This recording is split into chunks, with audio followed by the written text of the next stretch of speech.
Chrystia Freeland, kicked out of the World Economic Forum, Mark Carney, Trudeau's hand-picked successor, already drowning in scandals, and the Liberal Party, tearing itself apart in a feud so messy, it's hard to tell who's stabbing who in the back. Could an election intended to make the party stronger end up being its ultimate downfall? Freeland, once Trudeau's most loyal ally, is now being cast out by the very establishment she helped build. And Mark Carney? The so-called financial genius can't even launch his campaign without stealing logos and calling the cops on journalists. Meanwhile, Trudeau quietly orchestrates the chaos, pulling strings to protect his legacy while the party burns around him. If we do see the resignation, what kind of damage has this internal friction done for the Liberals? Can they bounce back, or is this next election a loss for them? This is a knife fight between Freeland and Carney. But this isn't just about politics and ambition, it's personal. Did you know that Carney and Freeland share close ties? That's right, this isn't just a leadership race, it's a family feud. And with Trudeau quietly pulling the strings in the background, the stakes couldn't be higher for the future of the Liberal Party and Canada itself. So, what's really going on behind the scenes? Is this the end of the Liberal Party as we know it? Or is this just the beginning of an even bigger political meltdown? Let's dive in. Freeland versus Carney.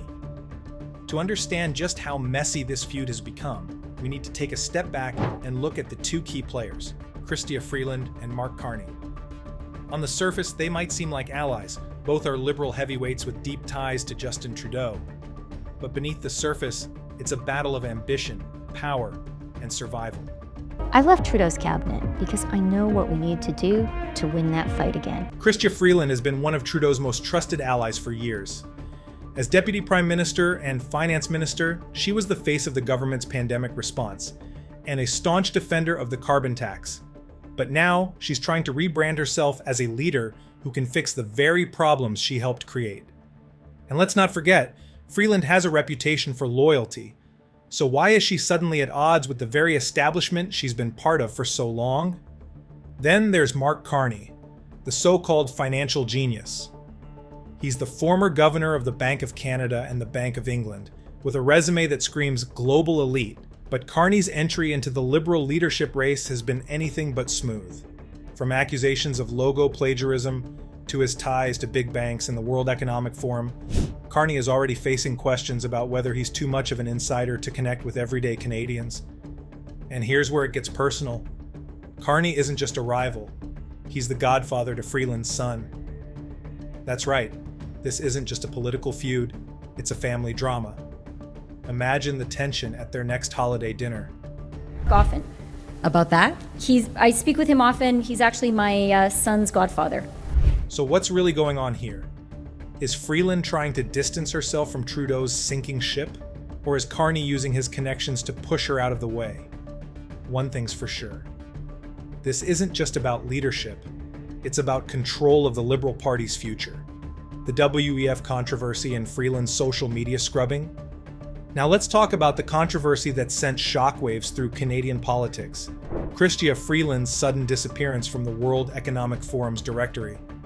For years, Freeland has been a prominent figure at the WEF, rubbing shoulders with global elites and championing Trudeau's progressive agenda. But now, her name is gone, completely wiped from the WEF's website. The timing couldn't be more suspicious. Freeland is gearing up for a leadership race, and suddenly, she's distancing herself from one of the most controversial organizations in the world. Was this her decision? Or was she quietly removed by Trudeau's inner circle to avoid further backlash against the Liberals? After all, the WEF has become a lightning rod for criticism, with many Canadians blaming it for pushing policies like the carbon tax and other unpopular measures. It says, did Freeland quit the World Economic Forum? I can't find her on the website. So was she thrown out? What did she quit? She most likely did not quit. I think very much she was thrown out. But that's not all. Freeland has also scrubbed her social media accounts, deleting every post on her Instagram except for her leadership campaign announcement. It's a clear attempt to rebrand herself and distance her image from Trudeau's increasingly unpopular government. The question is, will Canadians buy it? Or will they see this as nothing more than political theater? that properties in Canada, but owned outside of Canada, hidden from the books, hidden from wandering eyes. We got this one coming from Premier Legault of Quebec. It says Trump should be careful. This isn't just damage control, it's a calculated move. Freeland knows that Trudeau's government is sinking, and she's trying to position herself as the leader who can fix the mess. But here's the irony. Freeland was one of the architects of the very policies she's now trying to distance herself from. Whether it's the carbon tax, skyrocketing inflation, or the housing crisis, Freeland has been at the center of it all. So can she really convince Canadians that she's the solution, not the problem? And let's not forget the optics. Freeland's actions aren't just about policy, they're about survival. By scrubbing her social media and distancing herself from the WEF, she's sending a clear message. She's ready to fight for the leadership, even if it means turning her back on the very establishment that once supported her. Quick pause. If you're enjoying this video, we'd really appreciate it if you could like and subscribe to the channel. Did you know over 98% of viewers watch without subscribing? Subscribing is free, and it helps us create more content you love. So, go ahead and hit that button. It only takes a second. Thanks so much, and now, back to the video. Mark Carney's rocky campaign launch? While Freeland is busy scrubbing her past, Mark Carney's leadership campaign is off to a disastrous start. For someone touted as the financial genius who's supposed to save the Liberal Party, Carney's launch has been anything but smooth. In fact, it's been downright embarrassing. First, there's the logo scandal. Carney's campaign team unveiled a logo that was almost identical to one used by a collections agency. Yes, you heard that right, a collections agency. For a man who's supposed to represent competence and professionalism, this was a rookie mistake that immediately raised eyebrows. If Carney can't even get his branding right, how is he supposed to lead the country? About 24 hours after Mark Carney announced he was running to be leader of the federal Liberals and Prime Minister, his campaign has already changed its look. When Carney launched the campaign Thursday in Edmonton, there was this logo showing a red M and a white maple leaf. This got the attention of Edmonton-based debt collection agency Met Credit, which also has a red M and a white maple leaf. But it doesn't stop there. At his campaign launch, Carney faced backlash for calling the police on journalists who were simply trying to ask questions. Instead of addressing the media with confidence, Carney's team chose to have them removed, creating an image of secrecy and arrogance. For someone who's trying to position himself as a leader for unusual times, this was a terrible look. You've been advised you have to leave? By nobody who's identifying themselves. They're just random. A random dude came up and said that it's this fellow as well. We're just if we have to leave, I'm happy to leave. But nobody from whoever's booked this has told us that they're actually an authority figure. Just people that I think don't like us. So.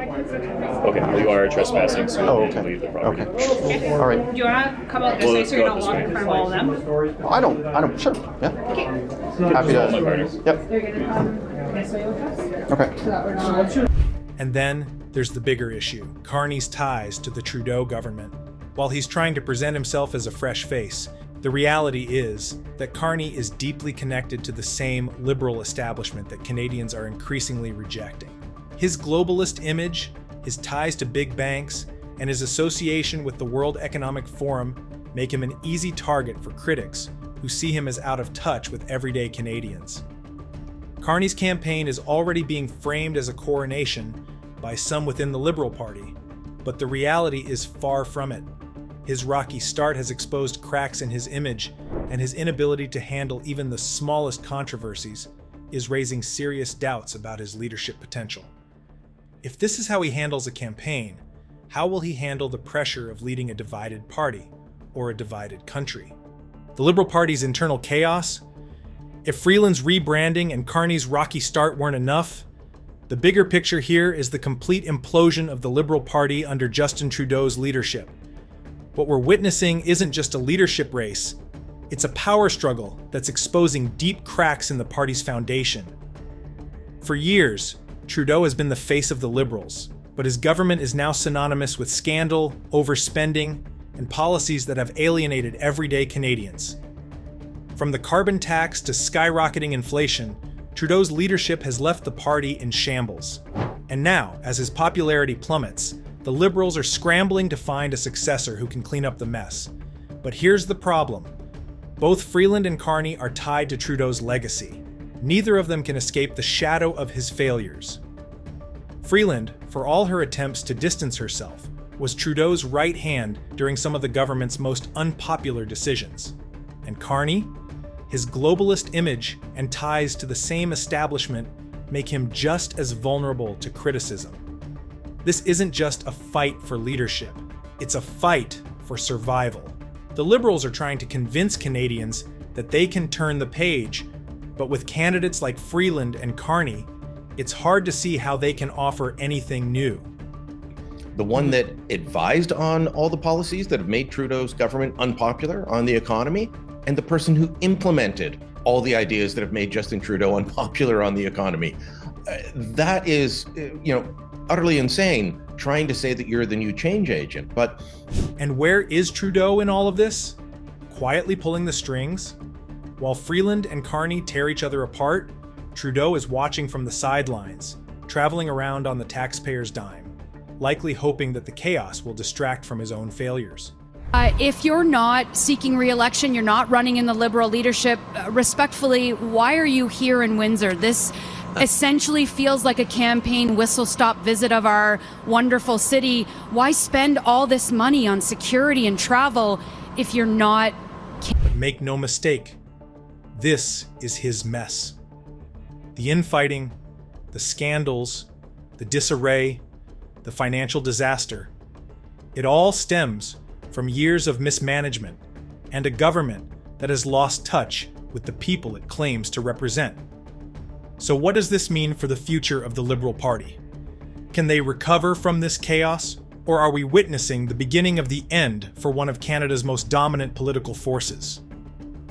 With Freeland and Carney locked in a bitter feud, and Trudeau's legacy hanging over them like a dark cloud, the road ahead looks anything but smooth. What's next for Canada? At the heart of this political soap opera lies a question that every Canadian should be asking. If this is the state of the Liberal Party now, what does it mean for the future of the country? With Freeland and Carney locked in a bitter power struggle, Trudeau quietly orchestrating from the shadows, and the party itself crumbling under the weight of its own failures, the Liberals are at a crossroads. Freeland's attempts to rebrand herself as a leader for change are undermined by her deep ties to Trudeau's policies.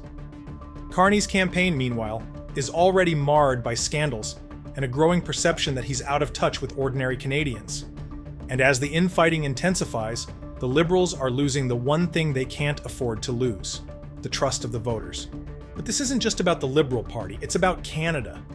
With inflation soaring, housing costs out of control, and a growing sense of frustration among Canadians, the stakes couldn't be higher. The country is looking for leadership, solutions, and hope. And right now, the Liberals are offering none of that.